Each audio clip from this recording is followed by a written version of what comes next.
balik lagi nih di channel SBU, Cuap-Cuap SBU, santai bareng. Yeay.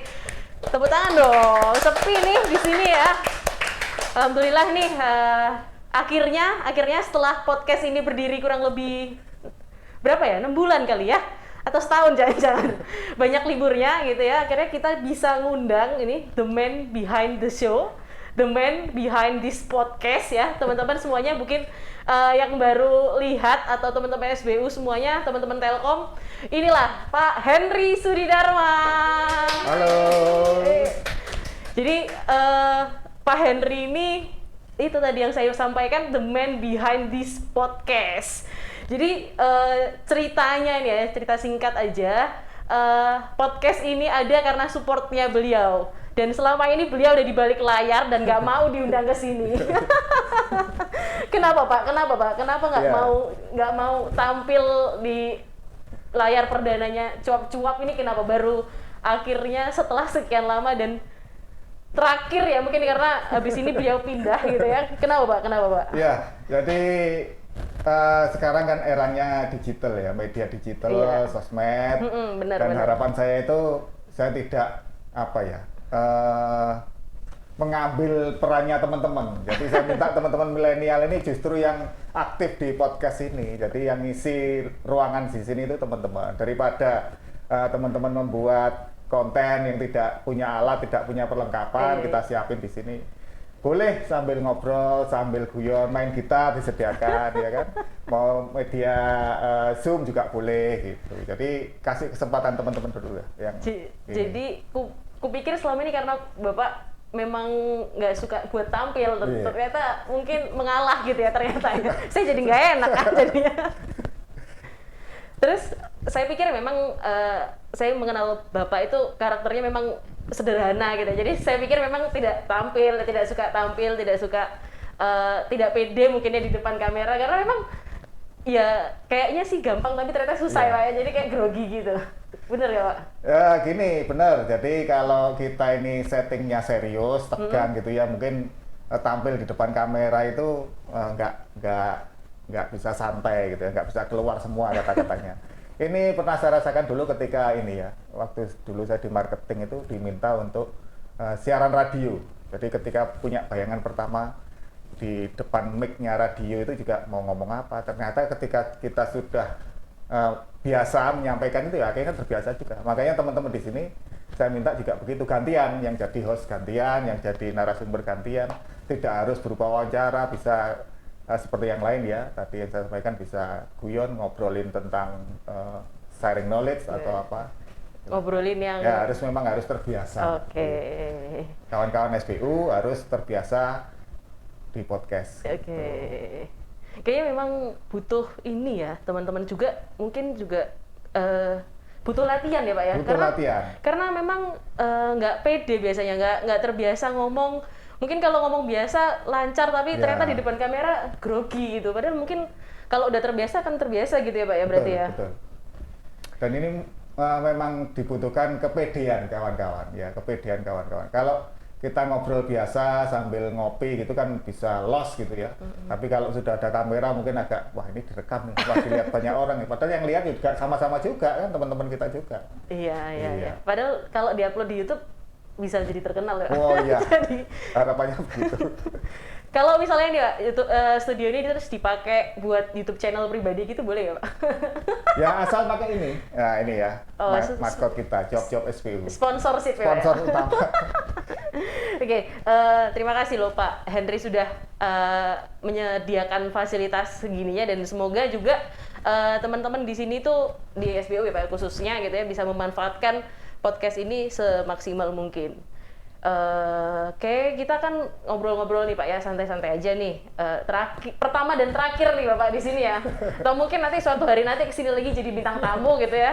Kita pasti seneng banget gitu Pak. Tapi mungkin buat yang di rumah atau yang lagi lihat gitu ya Pak, mungkin belum tahu banyak atau belum terlalu kenal dengan Pak Henry gitu ya. Padahal Pak Henry di sini 2 tahun ya Pak, 2 tahun pas 2 tahun. Nah sebenarnya ini tuh tahun keberapanya Bapak kerja di Telkom dan ini udah pindah ke berapanya atau Surabaya Utara ini menjadi tempat keberapanya Bapak sebagai perjalanan dari awal sampai hari ini? Iya.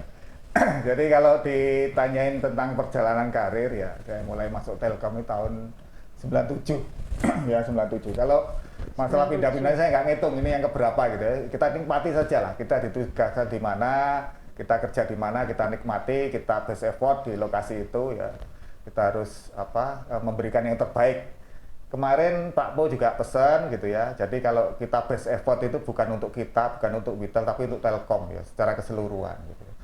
Jadi saya pertama masuk Telkom di Telkom Tulungagung. Jadi kalau kawan-kawan sudah pernah mendengarkan podcastnya Pak Putro sebelumnya ya, saya UJT dulu PKL namanya. UJT itu di Situbondo, ketemu Pak Putro GM SBU. Ya. Kemudian penempatan pertama di Tulungagung di bagian administrasi kabel, kalau sekarang ya namanya Dahman itu ya.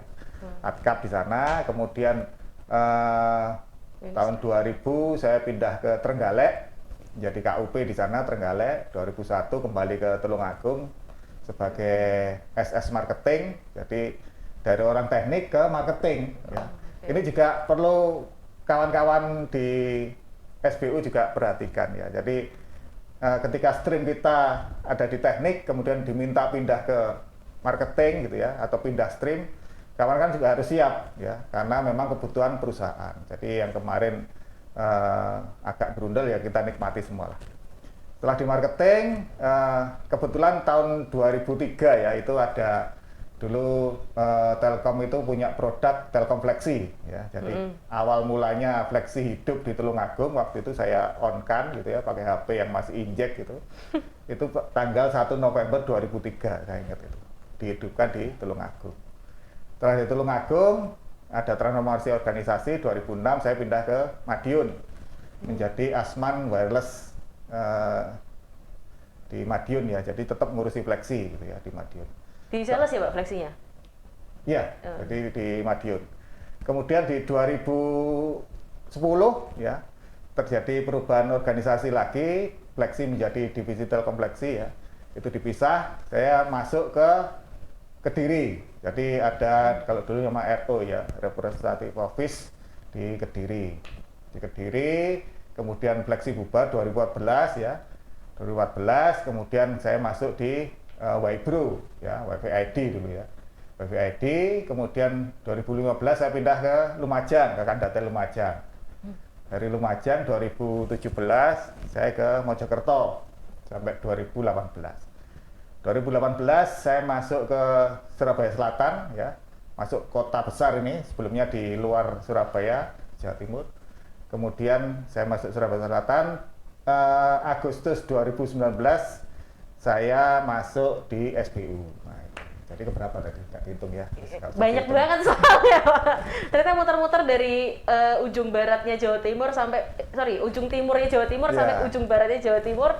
Itu sudah pernah ya Pak ya? Sudah pernah. Yang belum yang di utara berarti ya? Cuma sampai Surabaya Utara aja, Maduranya ternyata dilewatin, sekarang langsung ke Jakarta. Pengalaman paling berkesan selama karir tersebut? Pengalaman paling berkesan, kalau berkesan banyak sebenarnya, tapi ada hal yang membuat saya banyak belajar ya, kawan-kawan juga mungkin perlu. Dulu ada namanya program GTP ya. Global Talent Program. Ya. Sayang sekali sekarang udah nggak ada loh Pak. Udah nggak ada, dulu bagus ya. Iya.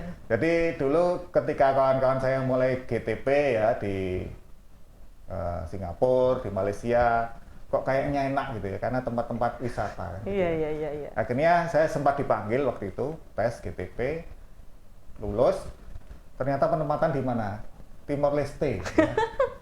Itu Timor Leste udah merdeka belum Pak? Udah merdeka. Udah merdeka. 2012-an lah ya, di sana di Timor Leste. Jadi kita masuk ke suatu lokasi yang baru, kita masuk negara baru, kita membangun Telkomsel ya. Kalau kawan-kawan sekarang sudah tahu Telkomsel di Timor Leste, itu saya angkatan kedua. Jadi angkatan pertama dan kedua termasuk saya yang babat alas di sana. Jadi banyak sekali pengalaman yang saya dapatkan di sana, ketemu orang baru, bahasa baru, kebudayaan baru, kebiasaan baru. Kemudian ya waktu itu saya memang dipercaya pegang bandara yang sampai sekarang masih ini ya, jadi berkesan buat saya. Jadi waktu itu saking dipercayanya sama bandara, kita masuk sampai ke apron itu tanpa kartu pas. Jadi biasanya kalau pengunjung kan harus ada kartu pas A, B, C gitu. Bapak dipercaya tuh kayak udah warga Karena sekitar sudah di sana. ya, karena sudah sering keluyuran di sana gitu. Berarti hebat, Mungkin hebat, itu yang hebat, ini hebat. ya, GTP. Kalau dari sisi di Telkomnya ya banyaklah prestasi ya, tapi tidak seberkesan itu di GTP. Kalau teman-teman belum tahu, Telkomsel tuh kayak Telkomsel ya di sini ya, bener ya? Telkomsel itu provider seluler di sana, dan mungkin itu satu-satunya provider seluler yang dipunya Indonesia yang ada di Timor Leste, bener ya Pak ya? Betul. Jadi buat yang lihat mungkin ada orang HR ya, orang HC di Nasional Telkom Nasional sana, mungkin program GTP harus diadain lagi nih kayaknya. Saya setuju, ya, cocok mendukung. Bener kan Pak ya? Betul. Soalnya semakin ke sini itu memang mungkin fokusnya berbeda ya Pak ya. Saya lihat program HC yang sekarang itu fokusnya lebih banyak ke membangun ulang akhlak ya, membangun ulang akhlak. Mungkin dirasa semakin kesini generasi itu membutuhkan akhlak yang tinggi, tapi mungkin nanti ketika akhlaknya teman-teman udah bagus, ini perlu diadakan lagi dia, benar kan GTP ini. Ya. Karena saya yakin teman-teman milenial pasti akan seneng banget ini untuk ada program-program GTP. GTP itu Global Talent Program, benar ya, luar biasa. Kita tepuk tangan dong, sepi nih. Jadi di Telin Timor Leste itu sangat termasuk achievement Bapak yang sangat berkesan ya Pak ya. Berapa lama dulu di sana Pak? Ya, jadi kalau program GTP aslinya itu 3 bulan ya. Tapi karena waktu itu Bapak Talas dan tim pertama dan kedua ini yang pegang peranan gitu ya. Jadi diperpanjang oleh Telin. Jadi meskipun ada tim berikutnya GTP, ini kita tandem di situ. Akhirnya diperpanjang sampai 4 bulan. Jadi 4 bulan. Lumayan ya, 4 bulan. Ya. Itu pasti menyenangkan, jadi stressful biasanya di kantor, akhirnya punya tantangan yang baru, lingkungan baru, luar biasa. Semoga kita nanti punya kesempatan seperti itu ya teman-teman ya, kita ke GTP. Oke, selanjutnya mungkin bahas yang lain ya Pak ya, tadi kan sudah bahas banyak kerjaan ya. Bapak sebagai seorang leader ya mungkin memang masih belum menjadi top leadernya karena kan masih deputi ya Pak. Tapi kan sama, seorang leader itu merupakan suatu achievement gitu ya, suatu achievement juga buat karirnya Bapak. Nah, pasti stressful kan Pak, maksudnya kerjaan setiap hari beda-beda, nanganin orang lebih human, pasti lebih susah diaturnya. Tapi kan sejauh ini alhamdulillah Bapak berhasil. Nah, di tengah-tengah stressful itu Bapak punya kerjaan lainnya nggak? Atau hobi atau apa yang buat Bapak keluar dari stressful Bapak gitu ya? Senengnya ngapain sih Bapak ini sebenarnya selain itu? Jadi mungkin tips juga ya buat teman-teman di rumah yang lagi nonton gitu. Kalau jenuh kerjaan itu enaknya ngapain sih ini? Atau biasanya ada hobi-hobi yang bisa di-sharing gitu ya? Karena pastilah kerjaan di kantor BUMN terutama padat setiap hari, kerja dari pagi sampai malam gitu terus. Gimana Pak? Ada tips kah? Jadi kalau saya pribadi ya, memang baiknya kalau kita lagi capek di kantor, stres di kantor, kita memang harus melampiaskan dengan olahraga gitu ya. Olahraga. Nah, salah satu ini termasuk pencapaian gitu ya menurut saya gitu ya. Jadi waktu saya belum masuk SBU, teman-teman sudah pada main golf gitu ya. Mungkin Mbak Anissa juga tahu ya ketika pada latihan mukul ya, mukul kanan kiri. Nah, saya cuman mainan apa itu kan. Nah, ketika masuk SBU saya memang berjanji untuk mau main golf. Gitu. Mencoba main golf. Ya, mencoba main golf. Akhirnya saya sempat intens latihan gitu ya. Dan akhirnya alhamdulillah menikmati, sudah ketemu nikmatnya gitu. Jadi ketika passionnya, Pak. Ya, ketika kita pulang kantor gitu ya. Dari kantor ke kos-kosan lewat tempat driving gitu ya. Ya, kita mampir sebentar lah pukul-pukul di sana. Ya, bayangkan aja sambil melepas ini ya, melepas emosi, melepas penat kita pukul bola. Terkait hasilnya nganan atau kiri itu nggak masalah gitu ya. Yang penting kita bisa melampiaskan emosi kita, melampiaskan capek kita di sana. Ternyata bisa melampiaskan emosi dengan betul. memukul. Jangan-jangan Bapak mukul tuh sambil bayangin orang yang nggak disuka, pang ya. Iya, jadi kalau turnamen ya jangan ditanya dapat urutan nomor berapa, yang jelas ya kita. Kalau turnamen kan yang penting door prize ya, Pak. Karena door prize aja, meskipun nggak pernah dapat ini. Belum pernah dapat, Pak. Oke, nanti kita coba lagi.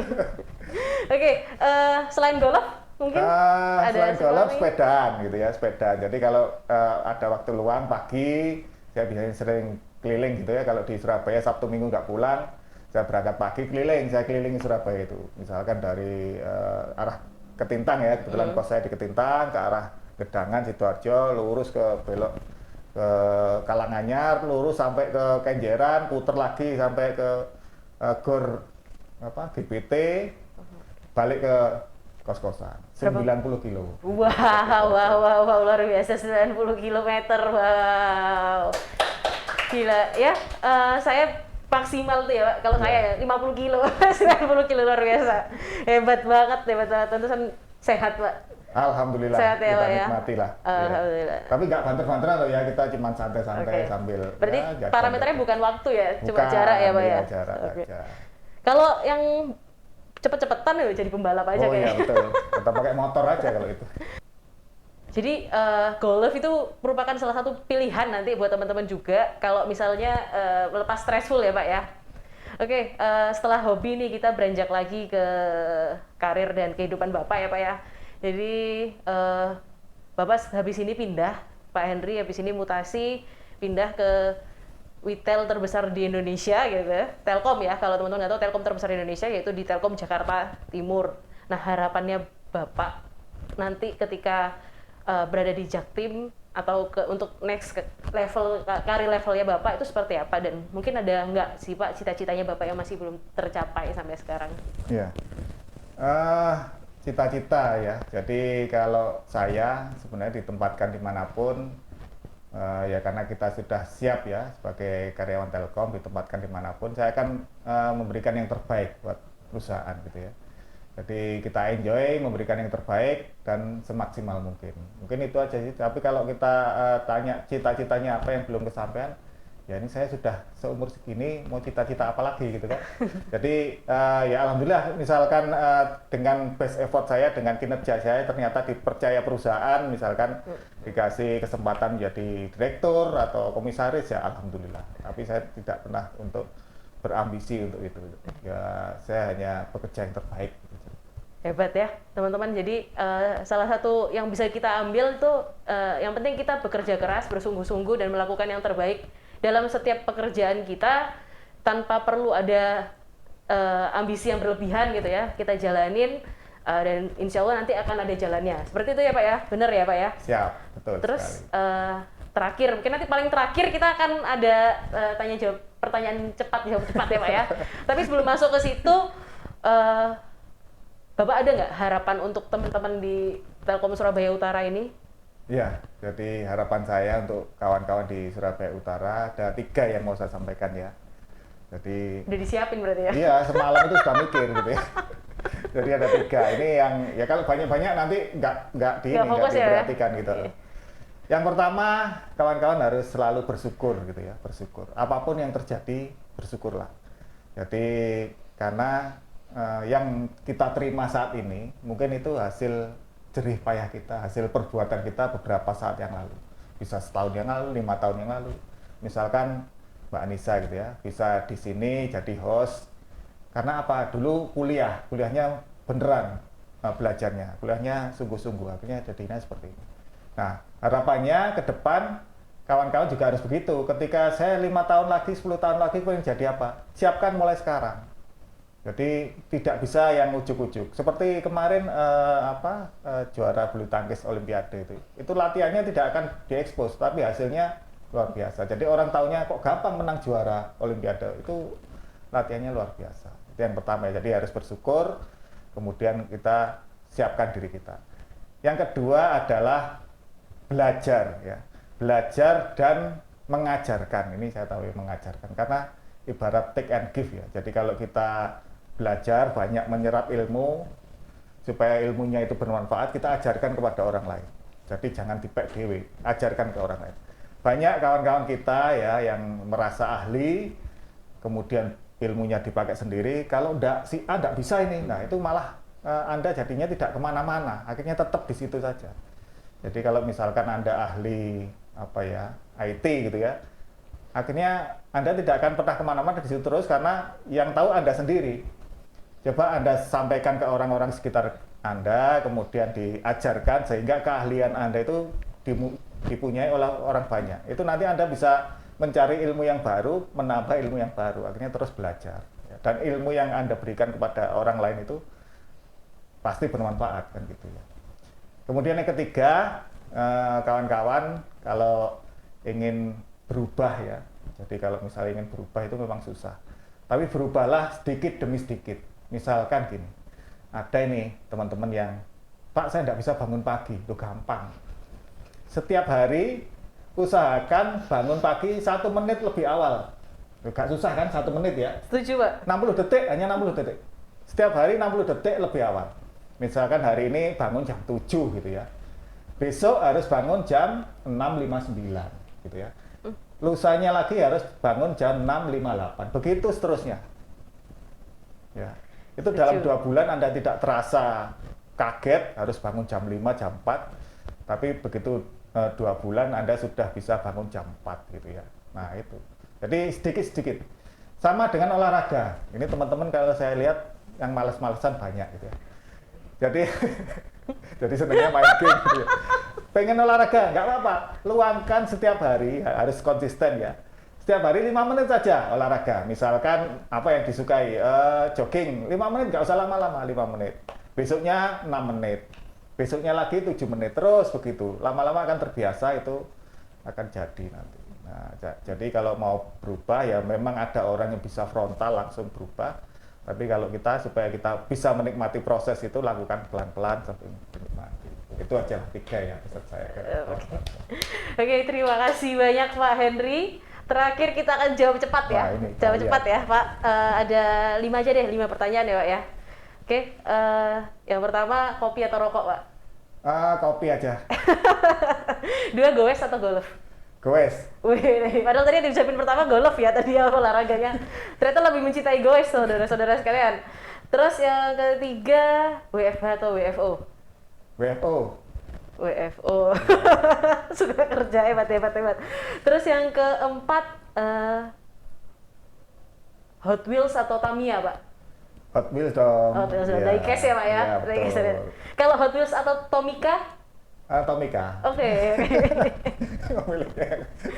Oke, yang terakhir Jakarta Timur atau Surabaya Utara, Pak?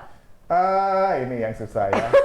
Jakarta Timur lah ya, Jakarta Timur. Karena ya itu tadi kita diamanai, ya kita di sini dikasih tugas, diamanai ya kita harus amanah menerima tugas itu, kita laksanakan sebaik mungkin. Oke, tepuk tangan buat Pak Henry. Oke, alhamdulillah kita sudah sampai di penghujung acara. Tadi 3 pesan Pak Henry yang harus kita ingat. Itu yang pertama adalah bersyukur ya Pak ya. Bersyukur dengan bersungguh-sungguh untuk menyiapkan masa depan dimulai dengan hari ini. Terus yang kedua, kita harus terus belajar. Dimanapun posisi kita harus belajar dan memberi pelajaran juga ke orang lain. Jadi harus saling berbagi, saling mengajari juga. Dan yang ketiga, ayo berubah gitu ya. Ayo berubah menjadi lebih baik sedikit demi sedikit dan nantinya kita akan menjadi insan atau manusia yang jadi lebih baik. Betul sekali. Oke, sampai ketemu di episode-episode berikutnya. Mungkin bintang tamunya udah bukan Pak Henry lagi, tapi insya Allah nanti kalau ada kesempatan kita ngundang Pak Henry untuk jadi bintang tamu di sini. Oke. Sampai jumpa teman-teman semuanya. Jangan lupa like, subscribe, dan juga share video ini ke teman-teman kalian semuanya. Job SBU, santai bareng. Woohoo!